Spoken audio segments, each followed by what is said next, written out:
and discuss. Emphasis on hot this week.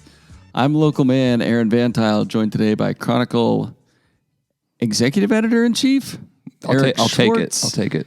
And Chronicle reporter Isabel Vander Stoep. And we're joined in spirit, of course, by our phenomenal sponsors, Summit Funding and The Roof Doctor. First order of business. Did they find the meth muffin man? Did you get to run that headline? You were concerned. No, the Muffin Man is in jail. So we had some communication over the weekend that there was no warrant out for his arrest, and it was something I meant to follow up on today. But when we got that message, I went and looked in jail, and he was there. So the Muffin Man's whereabouts are known. Was him being the meth muffin man noted in his intake and well, I mean, it's in the court documents. They don't put it in the jail log. Well, I was just assuming the jail log has like baseball card style stats on the back. Well, it says what the charges are, but it was like poisoning food or something. It's a very obscure charge. Innocuous. Yeah. All right. Well, I'm glad you cleared that up. Mm-hmm. Do you have anything else you guys want to discuss before we jump into fire stuff? Was that not news? Oh, fire. Yeah. No. No? All right. Sorry. There was I'm really tired. There was a fire out near Packwood. We have had, how many stories would you two guess have been published online about the Goat Rocks fire over the last 5 days? 10, 15? Yeah, probably something like that. I mean, full stories, 4 or 5, I'd say, as far as byline stories. But we kind of went into, usually it's Flood Central, and we'll just keep one post rolling with all the updates as they go. And we've probably had 20 or 30 updates. But full coverage. Started with Emily Fitzgerald, headed out there on Friday and stopped by the shelter there at White Pass School. And then the rest of the weekend, Isabel and Jared, for lack of a better phrase, just kicked ass out there and followed the fire, had updates all the time, dozens of photos, videos. Mm-hmm. But yeah, maybe Isabel can tell us kind of how this all started on Friday. Sure. Yeah. Emily got a call, I want to say from West Thurston Fire's Robert Scott. I'm not 100% clear on that, but there were just so many different agencies called in, and he has a lot of wildland fire experience. So he let us know that the fire had grown from some non-counted small number of acres to over 80. And then shortly thereafter, it was 90 and maybe 100. And so the situation was developing really rapidly by the time we caught wind of it. And then Lewis County Emergency Management issued evacuations for Goat Rocks, Timberline, and High Valley neighborhoods, which were a level 3 go evacuation order, which is basically you got to get out of here right now. They can't force people to evacuate, obviously, but they're like, please leave. And then Packwood was at a level 2, which is a get set order, basically make sure everything's packed up and have plans and be ready to go at a moment's notice. So then because of those orders, there were 500 people displaced at least. I mean, there were probably a lot more than that, but the number of residences that I'm aware of, there was about 500. And they set up meaning Lewis County Public Health and Social Services, set up a shelter at White Pass Junior High School. Or White Pass School. I think it was actually in the elementary area. Okay, yeah. I was in there, but I, for some reason, forgot to check the name of the school. That Friday. It's all the same campus. Right, that's what I thought, but yeah, whatever. Anyways, we'd been covering the fire all week. It was on the front page Tuesday and again on Thursday because the Forest Service wanted to meet with the community. We talked about that, I think, last week, and Commissioner Gross said it was an unprecedented type thing, but it was really weird. I mean, we put out the paper at 3:30, and we're starting to get word about all this around noon, 1 o'clock or so. And as soon as you could get a detail reported on the web or at cronline.com, it would be completely different. Yeah. We had, Goat Rocks fire now at 150 acres growing toward Packwood. That was a headline. And then moments later, 15, 20 minutes, we got another release, and then the headline's growing faster than we can react. Goat Rocks fire less than 3 miles from Packwood. And I think there was a little panic out there. Oh, absolutely. That evening it was 850. Yeah, the county put out a release before I had even gone home, and it said 850. And Justina, the regional editor, and I really didn't know if that was a typo. We were like, 850 sounds like 150. Maybe they, you know. And then by the time I got home, it was about 1,200, 1,500 acres. And now it's just shy of 3,000 last time they were able to check. So, wow. It absolutely blew up. You described that a lot better than I could have. Like I said, there's just like so much information in my brain right now after this very long weekend. So it'll help if you like ask prompting questions. But what is going on with the fire now? Is our home still in danger? Has anything calmed down? Yes, it has calmed down due to the red flag warning being dropped, which is like a weather advisory that says it's windy, dry weather that's good for fire growth, basically. So people have been able to go back into their homes, and it rained overnight in Packwood. And the highway, which was closed on Friday, is now open. It was open on Sunday night, which just a fun, cool thing to mention. We were able to break that news before like WSDOT or anybody else, because Lewis County like had us there at the shelter. And so we were like holding it until it was time to be released to the public. And that was you even got a video of the signs being removed, the closed signs. Wow, tear down that road closed sign. No, but really, like, to be able to report on these people being able to go back into their homes was such an honor. Like, it was awesome. And just, like, breaking that news, which is very positive. So... It was cool. It was cool to see the photos too, as Ross McDowell over at Emergency Management and other county officials had kind of gathered people together. I liked the reporting you included where they kind of told the residents like you're going to go home, but it might not look like it did when you left. Just with all the crews up there, which you guys got up there on Saturday and got photos of that as well, building fire lines and removing vegetation and things like that. I thought that was cool. And just to backtrack a little bit to Saturday, so go from the highways open, everybody goes home, to Saturday, I did want to touch on the sheriff's office ultimately allowed us to go up onto the highway all the way up to White Pass. Is that right? Not quite. So if you're okay with me taking the answer from there, I was first on Friday night at 11 p.m. I called Ross McDowell, Deputy Director of Lewis County Emergency Management. And I was like, hey, we would love to get a ride along with somebody, if you can think of anybody who might be able to take us out there. So we go in there at 7:30 the next morning, and he gave us the contact for the U.S. Forest Service PIO on the fire, which is this guy from Texas. Like, no offense to him or anything, but he said to me on the phone, like, oh, I'm going to butcher this name. We're at the Cowlitz Valley Ranger District. Doesn't mean he's not great at firefighting. No, right. No, it's nothing. It was just funny. It was like, he was brand new to this situation too. And so he doesn't know like my relationship with the public or like with the local firefighters or whatever, obviously, that's really what I want to say. And he was like, no way, there's no way we're getting you out there, pretty much.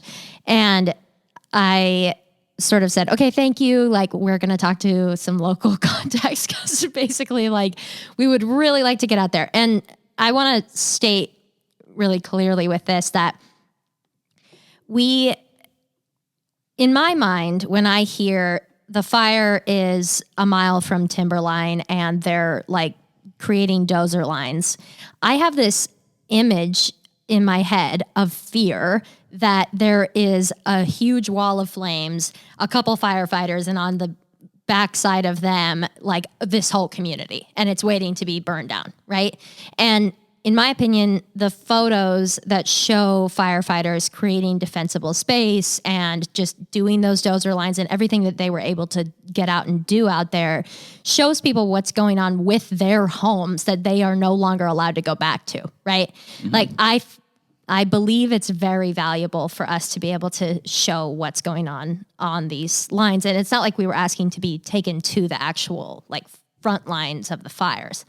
So then we asked Glenoma Fire and a couple other local firefighters. And then I was given the contact to a sheriff's deputy, Chris Rubin, and I called him and asked for a ride along.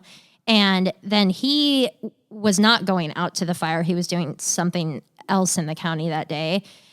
And he was able to put us in contact with the sheriff, and then Sheriff Snaza, Dusty Breen with the sheriff's office, and Rick Van Wyck took us out there. And I'm so thankful for it, because they drove us around for like 2.5 hours, taking us to all the different neighborhoods affected. And we got a lot of photos, and we got to see all the smoke. And yeah, like Eric said, we didn't quite go up to White Pass, but almost there. And then we started up there and then kind of drove back down and stopped at the different viewpoints and the different communities and whatnot, and just kind of tried our best to document what was going on. Yeah, I thought it was invaluable. And I think a little context to that robust explanation of how it went down is a bit in response to, we had a handful of commenters that are blasting the sheriff and saying this is an election year. We've never had a natural disaster where we didn't ask the sheriff's office to give us some access. Yeah, so absolutely. I'm sorry it happened in an election year, but I am appreciative to the sheriff's office, because it's absolutely right. Like, if you're in a disaster, and I'll use my personal example again, but like, the flooding on the Wanch Prairie last year, it's really weird to like literally flee from an area like in fear and then not know what your house is doing. Yeah. And I recall, we got through deadline on that flood day, and one of my neighbors sent us a picture showing that it didn't look like it was in the house. They couldn't say for sure. They're across the street. And it was such a huge relief. It was just not seeing my house underwater. So it's lots of news value there. Yeah. What happens? What comes next with the fire?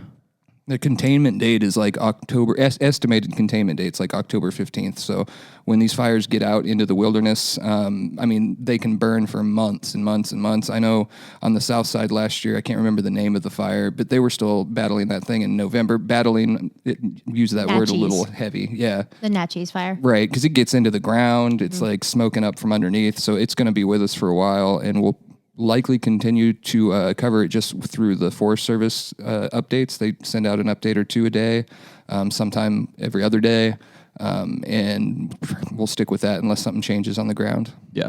The last thing that I'll say about this is, if they can get it to just continue growing to the south, that's away from residences. Right now, it's still like a mile from the highway, a mile from Timberline, and 2 miles from Packwood.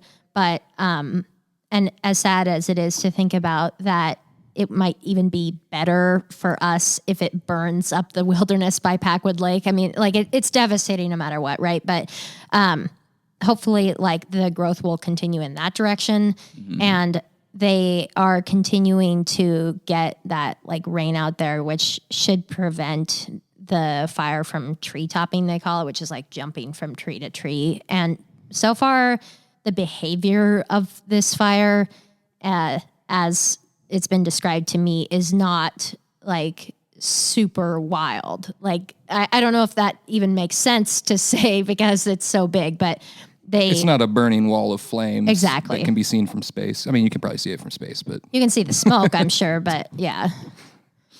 Yeah, there was a lot of coverage. It looked really good. You guys did a good job. Congratulations. I'll say this too, and it's cliche, but it was an honest feeling I had. It's like waking up Saturday and seeing all these local fire departments share pictures of themselves departing, getting the news that the state was on the way, that there's helicopters up. That was nice. So I think firefighters deserve all of our appreciation and thanks. It was cool at the shelter. Jared got some cool photos. There was one of Sheriff Snaza talking to a little kid dressed in a fire chief jacket that I thought was pretty cool. Yeah, that's so cute. And then they had all those messages out on the table that they had written to the firefighters, thanking them for their work. So, thank a firefighter, Aaron. It was cute that Snaza had on a fire jacket.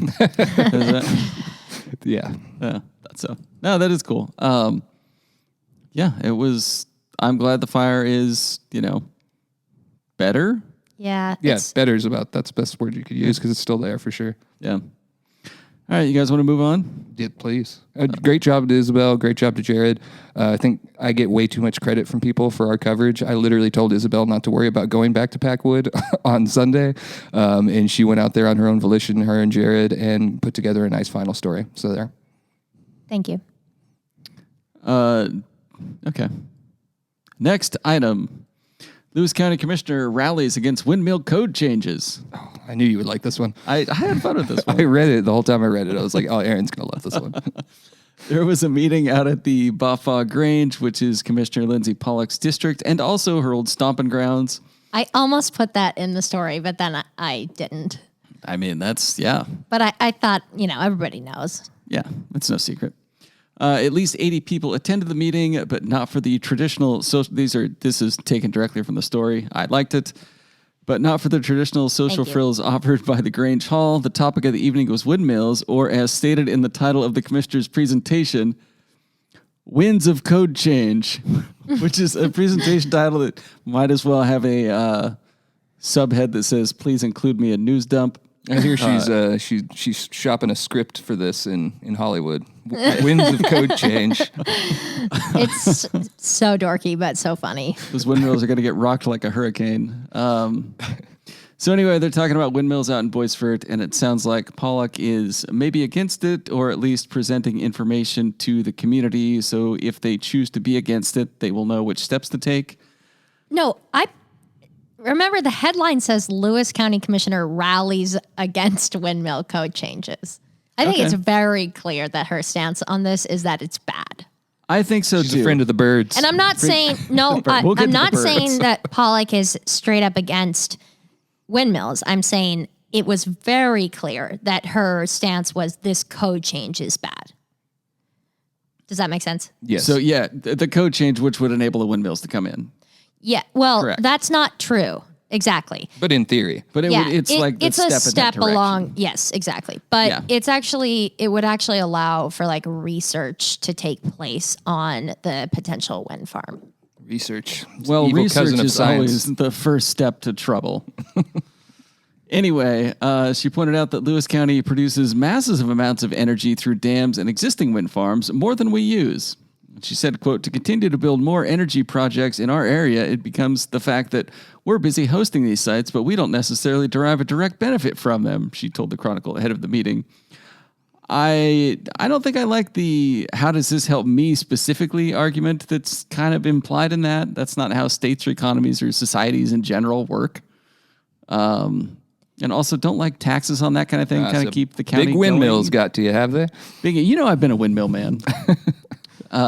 She makes a good argument as far as dams. That's clean energy. I mean, it doesn't count as such by the state or federal government, but you can imagine if you were a Lewis County commissioner, how much you would wish the county had local control over those dams. I mean, it would be so profitable, right? Mm-hmm.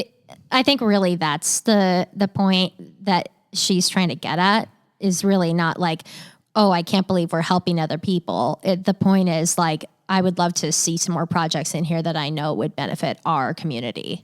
But I mean, on the other hand, if you're going out to a meeting at the Baffa Grange and saying you should let the government take control over this industry, like that's kind of like a step in the wrong direction towards nationalization, if you ask me. And that's a step in the direction towards communism. Mm-hmm. I'll be honest. Short step. Yeah. This is very much, in my opinion, a NIMBY thing, but it comes down to local control, right? And the code change allows for this next step to happen that would allow for the next step to happen. And eventually it comes into like state ruling.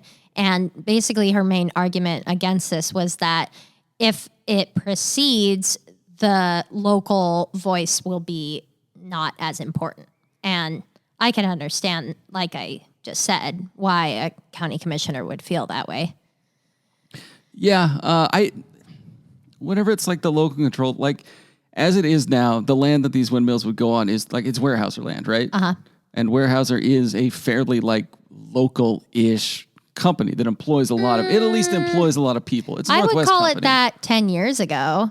They still employ a lot of people like in that area. Yeah, I would right. say I would go so far as to say Weyerhaeuser is probably the largest employer in that section of Lewis County. Oh, likely. Yeah. And the idea of like, well, I don't know, like I thought they were supposed to let businesses do whatever they wanted. But not let the county code do whatever it wants to do, Aaron. Well, if business wants to change the county code, let business change the county code. Get to the birds. Anyway, one commenter at the meeting Sir Neil Stewart stood up and said, "Are you aware of the deaths every year to the avian population caused by these wind farms? A couple thousand eagles. If I shoot an eagle, I get a big fine. But if the wind farm kills an eagle, it gets a bye. It gets a pass," he said. Okay, I need to say something. As he read from a several-page list of concerns and explained how he now lives in a window-free bunker so no birds crash into any of his winds and perish. That part was added, but he did read from a several-page list of concerns. That's in the story directly. I just like to imagine that he got a really full response to the question, and then he was like, "Can I shoot eagles or not?" I read this, and I was imagining like a windmill with a gun on each blade shooting down eagles. Okay, I need to say something about this. So he said that, and that's where the quote gets cut off, because at that word, another person in the crowd stood up. And by the way, we said over 80 in the story, and I just saw Arnie Davis in the parking lot of Berryfields yesterday, and he was like, "By the way, there were more than 100 people at that meeting." Oh, man, and another attendance snafu. I know. Well, I said more than 80. That was true. There were more than 10 people at the meeting. There's nothing people like to argue more than attendance at meetings and rallies and whatnot. Have we ever mentioned, for the record on the podcast, that former reporter Claudia Yaw would estimate crowd sizes by Googling various crowd sizes? Like she would Google 100 people and see if it looked like where she was at. I think it's very smart. I know. I just thought it was funny. Yeah, it's very smart. Anyways, he said that, and somebody in the crowd stood up and said, "No, they get more money. They get a bounty if they kill the birds." What? Yes, that's what he said. And I was like, that is so absurd that I can't print it. Like, you guys don't know about the eagle bounty? I was like, that's so wrong that I won't put it in the newspaper. Man. Anyway, this got me down a big birds versus windmills rabbit hole, and it turns out cats kill far more birds than windmills. I mean, they both kill a lot of birds. But yeah, you're right. Cats are, yeah. But windmills kill like raptors, and cats kill small birds. Well, we just need bigger cats. And it's a lot easier to kill a lot of small birds than a lot of raptors, because there are more small birds per species than there are raptors per species. I kind of feel like it's an evolution thing. Just let nature take its course. Stick the windmill out there, and eventually the smarter birds will survive. Survival of the fittest. Yeah, we're going to have bigger, better eagles. Just what this country's needed for a while. That's a great argument against environmentalism, like let humans do whatever they want, and whatever survives is the best. Yeah, look at the dodo bird. Who needs him, man? Yeah. So that's such an insane take. I also like this would theoretically, if it happens down the road, the code changes, only the first step, yada, yada, yada. But also, I feel if you went to any of these people and were like, if we put this windmill on your property, this is the check you will get. I feel like some opinions would change. Maybe. I don't know. I don't know. Are you telling me that if big windmill comes to your house and it's like, I don't think big windmill is going to want to be on the Wanch Prairie. How about a windmill? Here's what it looks like financially for you. You'll never have to pay for wind again. I like your note here. What I find most interesting about this story, I just mentioned that. Oh, I missed it. Yeah, imagine a sentient windmill with a shotgun killing eagles for sport. I missed it. Sorry, I was lost in my thoughts. Birds.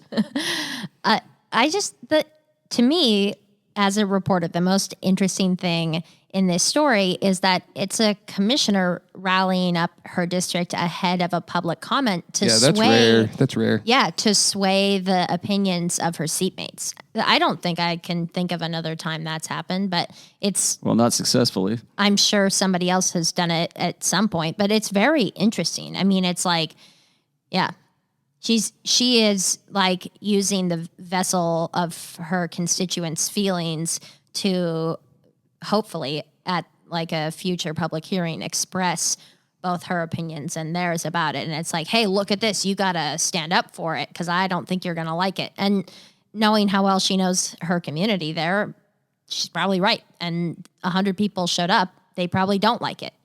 But it's very interesting. Yeah. Is the podcast art going to be Don Quixote charging at a windmill, but with Lindsay Pollock's face? Well, the Windmill's going to have a gun, obviously. Okay. I don't really like guns in our pictures. You provided us a picture of Jamie Herrera Butler with a bazooka. Yeah, but then you put the words on it. And first of all, I Such a fair point. I photoshopped it. Well, okay, I'll say this first. I didn't take that photo. Jared sent it to you guys. And then I photoshopped it onto a sea lion because that's the only way I wanted you to use it. Not her pointing it at any person. And then you took the original photo and wrote on it something like that I thought was very inappropriate on the bazooka. I went factually wrong a week later when the count kept going. Yeah, And it really turned out poorly for everybody. So I think just the gun thing, yeah, I would hold you responsible for that. Bazooka thing, not a gun thing. Anyway, anything else on the windmill issue?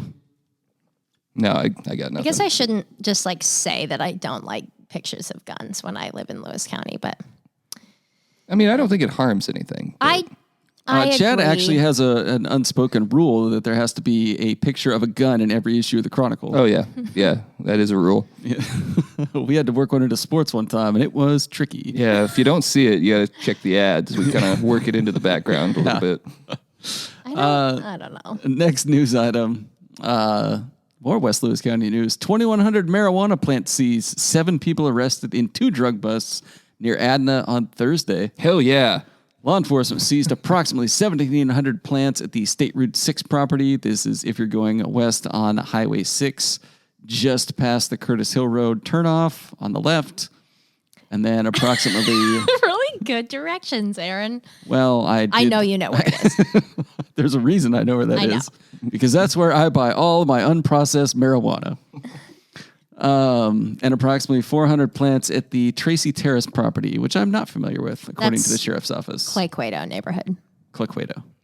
Clay Cueto. Clequedo. It's Clay We had a Cueto. whole talk about this, and she pulled Jean Bloom into the argument, and Jean Bloom took her side, which, I lost a little respect for Jean Bloom that day. But Oh my gosh, it's Clay with an A. Clequedo. Clequedo, yeah. You guys are wrong. When you have nearly died in a car crash on the border of that cemetery, you can call My it whatever you'd like. grandparents are buried in that cemetery, and I live in that neighborhood. I'm a precinct voter in that precinct. The Clequedo precinct. Yeah. So what does that have to do with your car crash? You have more ownership he over was the flexing. He pronunciation. wanted I people to know. almost wound up in that cemetery. Wanted people to know he's a bad boy. Yeah. I've spent more time in that cemetery than I've spent in your parents' house. With some of that stolen, seized pot, huh?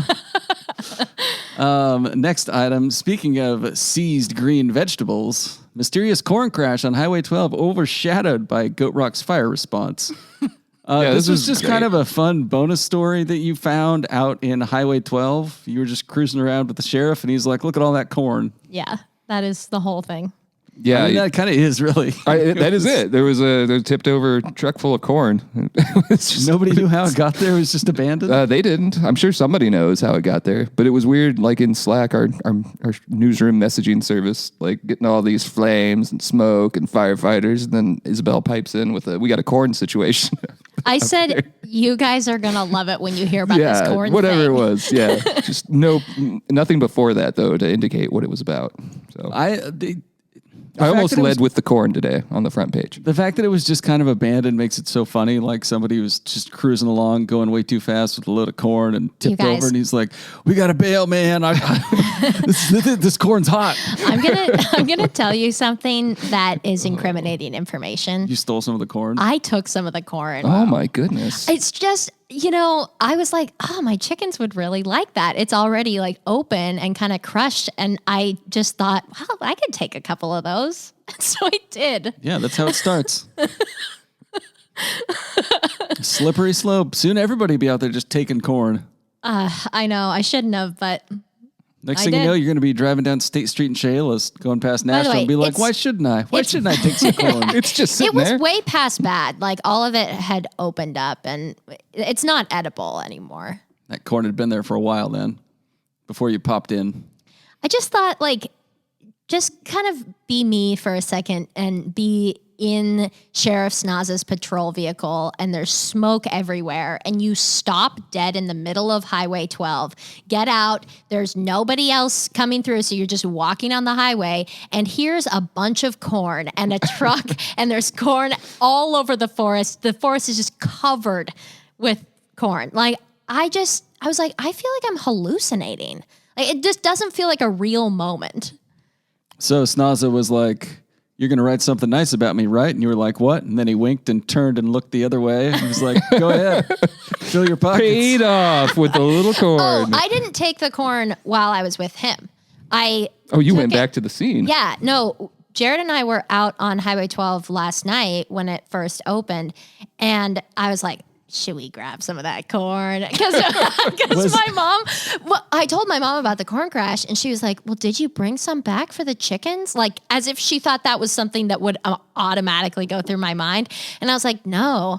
And she was like, you should have. And so last night, I took 3 ears of corn from the scene. Do you think Snaza and Dusty Breen and the rest of the sheriff's crew were out there and he was like, all right, guys, we got 4 tons of corn. We got to file into evidence here. Who's going to help me file these 3 tons of corn into evidence?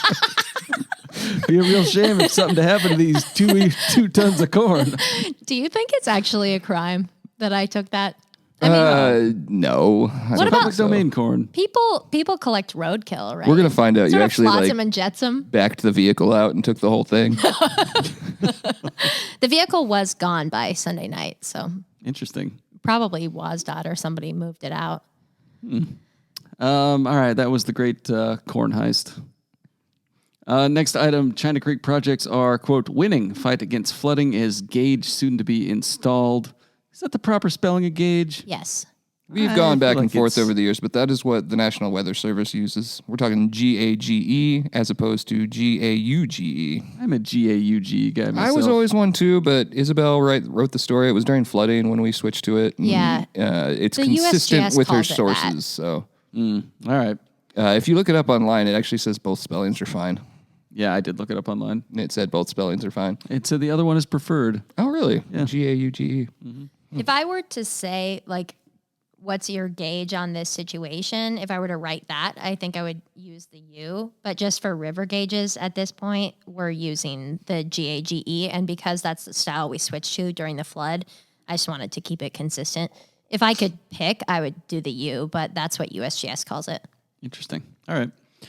Public Works Director Kim Ashmore provided an update on the China Creek project and said that now that Phase 2 is complete, a flow depth during a 2.5-inch 24-hour rainfall will be lessened by 3.6 inches while improving habitat for salmon year-round. The new gauge is coming on the creek likely before November to give residents and officials a chance to track flow during a flood event. Where is this? Where's the China Creek Where's project? the gauge going to be? Yeah. Oh, he doesn't know yet. Nobody knows yet. They're still figuring that out. I'm still going to use my gauge, which is walking out back and staring at it. Yeah. it's a Put pretty your good hands on gauge. your hips. Well, you can always tell if you can't see any under anymore, then you know it's bad. Yeah. Yeah, that's the river gauge. You know, if Kim Ashmore and company fix the China Creek situation, where am I going to go wade around in floodwater at to show You're gonna people have it's to flooding? actually like go to the places you have where to the walk rivers like are 2 flooding. blocks over to Gold Street. Every time it floods, I just walk out there and like, well, going in, walk around. You get out your phone Getting and you my fire flood up, legs. You fire up Facebook Live and you're like, time for some wah wah wah. I mean, page views. It's not even a shot at the good followers. People like to see tall water. They like to see high water. You like to see big water. Remember Pete Castor, our former visuals editor, like passive aggressively, I think, went over to Schaefer Park because I told him to go get some video of water. And so he just like did one scan across of all the water. And I think it was like a shot at me. And it ended up having like 500,000 views. People like the water. I don't know. Yeah, They like yeah. to see it. It harkens back to the conversation we were having earlier. Oh, for sure. For sure. All right, we're going to take a break and we'll be right back. Hi, this is Jasek from Summit Funding. Here's what a recent client is saying about us. Hi, this is Chad Taylor. Have you been thinking about purchasing or refinancing your current home? The team at Summit Funding is the best in class. Looking for a conventional FHA, VA, USDA, jumbo, or even a reverse mortgage? Trust the team at Summit Funding. Coralie and I did, and we couldn't be happier. Thank you to all of our past clients. If you have any questions, give us a call at 360-330-4037. All right, we're back with segments. First up, we've got Tales from the Takes page. Our first column, commentary. Many who claims spending on climate change is good can't explain why. Is that the correct headline? Looks like there's a typo in there. Anyway, this is a column from Todd Myers at the Washington Policy Center. And I only mention it because in the Facebook comments, a fellow named Henry Valls goes through the entire thing line by line and dunks on it. Here's a few examples. Number 1, straw man fallacy. Number 2, not measurable, requires knowledge of the future. Number 3, not true. Number 4, specifically citing 2 companies that contradict the previous sentence. Also, not true. He went through the entire thing like this, and it was admirable devotion. No, I won't to even a bit. Even if I 100% agreed with this, which I don't, I am all for some really good commenting. Like, yeah, this Henry Valls fella just went to town. He went hard in the paint on Todd Myers, you could say. yeah.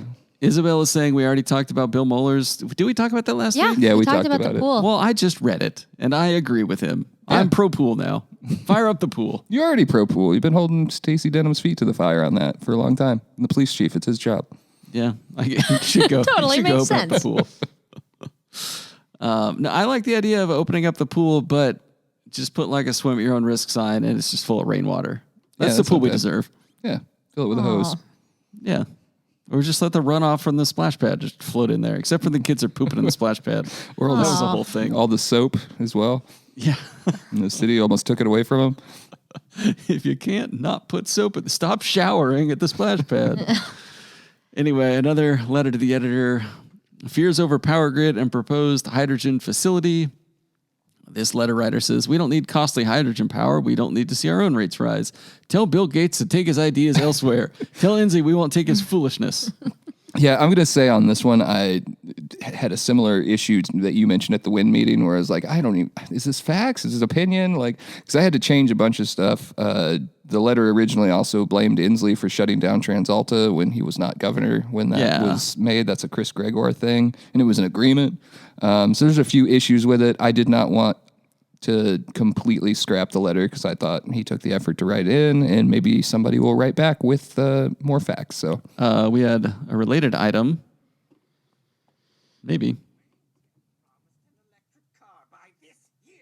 Oh, man. That's not playing in the headphones. It's not playing in the headphones. You know, never mind. We don't have anything else. Yeah, we need a producer. Wonder why it's not in there anyway. It was a good clip. You would have liked it. You just have to take your word for that. People's Champion of the Week. Hey. What have you guys got?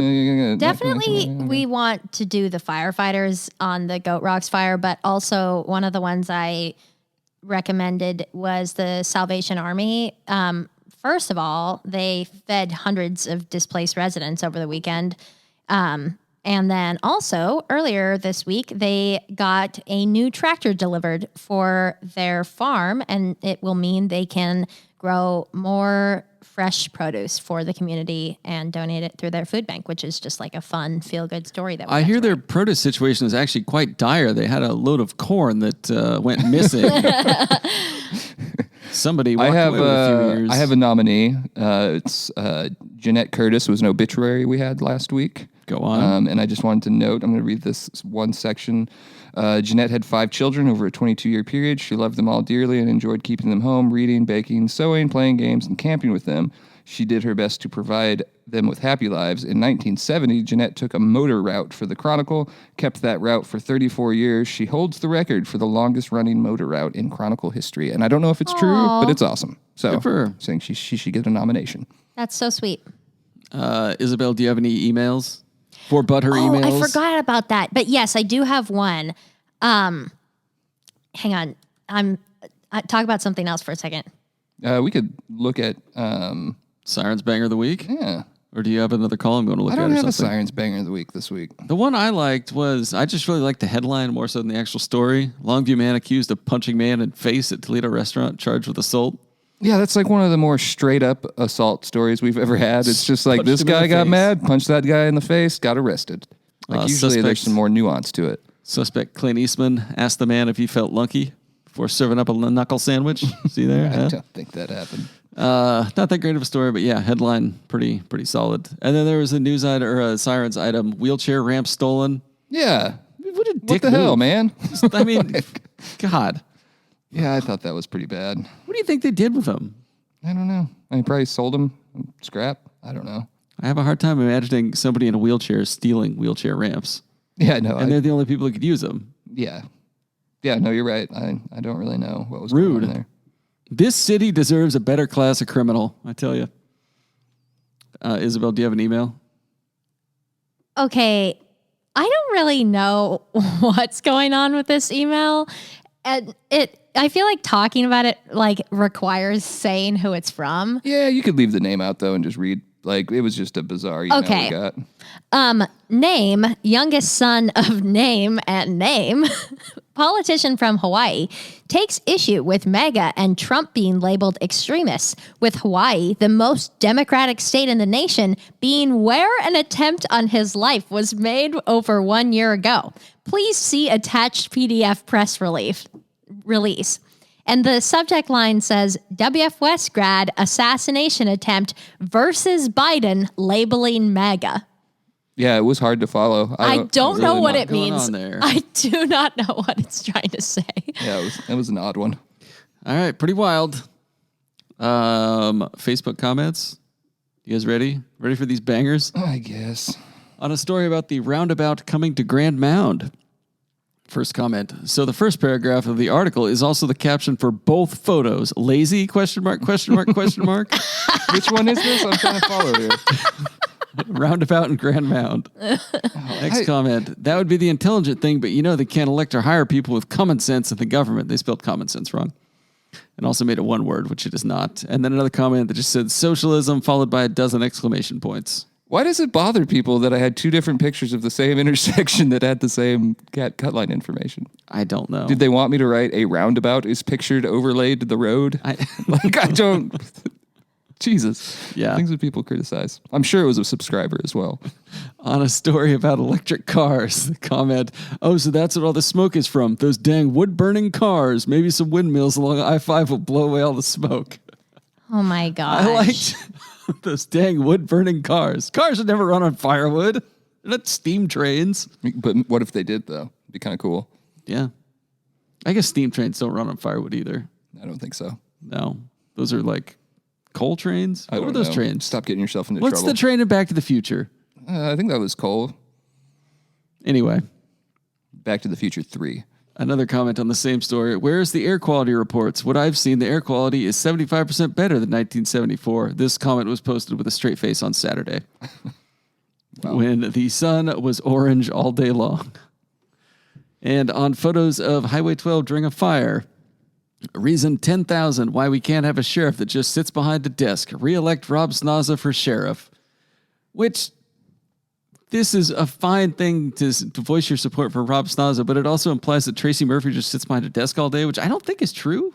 I don't think so either, but also I despise both sides that are making it about the sheriff's race when it was really about the sheriff's office checking out residents and providing a view of the closed highway. Like, it has nothing to do with the race, but yeah, whatever. Politics gonna politic. I'll skip the next comment in light of that. And then on Washington wildlife officials mistakenly kill wolf pup. Comment, only a matter of time before they grow and wipe out our entire herds that farmers rely on to feed our country. Look what the pack's decimated after being returned to Yellowstone. This comment was only funny because the person's last name was Wolf. And then another one. It would have been funnier if they were pro-wolf. Yeah.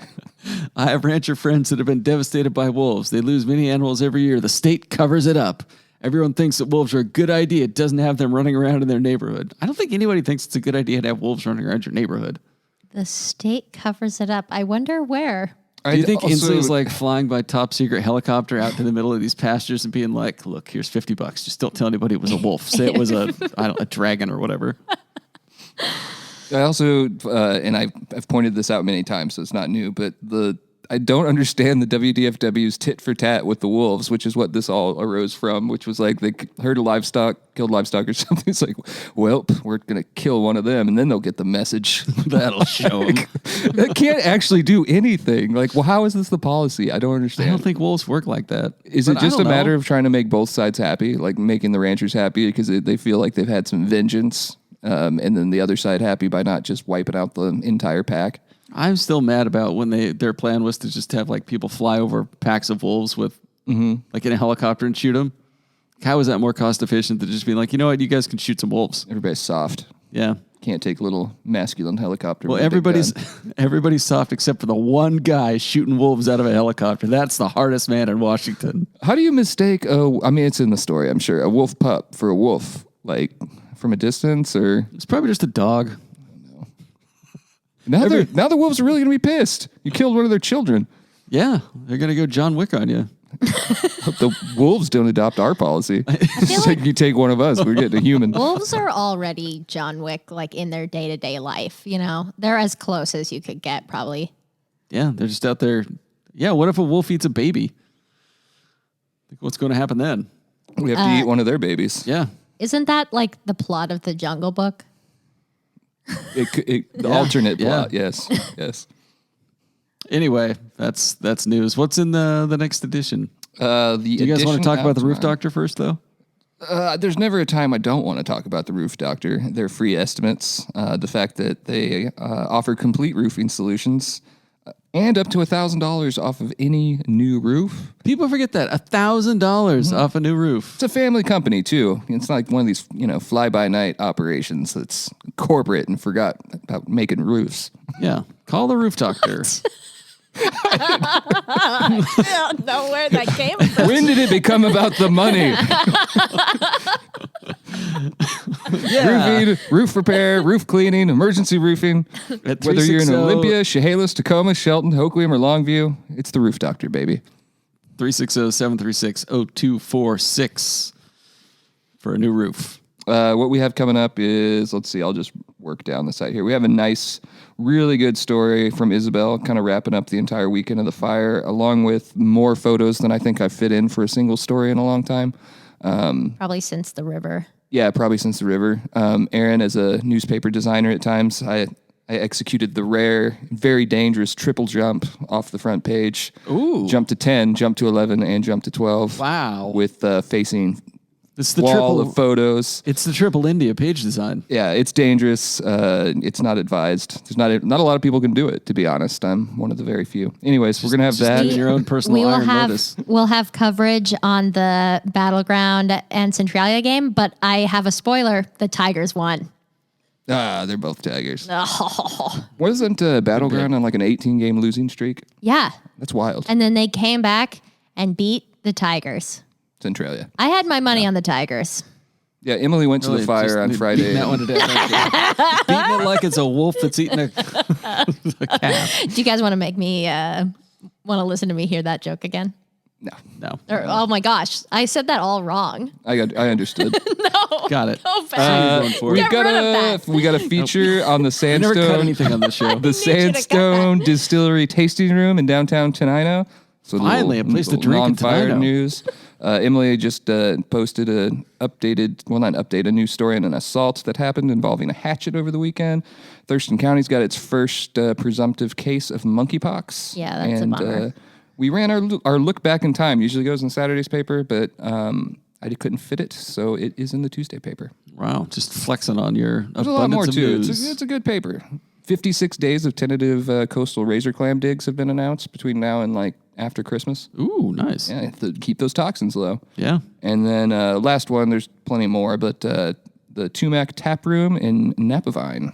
We got a nice little feature on that from Emily. Is that open already? Yeah, it's open. Cool. All right, we're going to wrap it up there.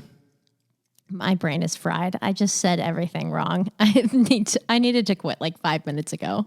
Isabel's eyes just bugged out and she started repeating tigers, tigers, tigers. It might have been a stroke. Fire.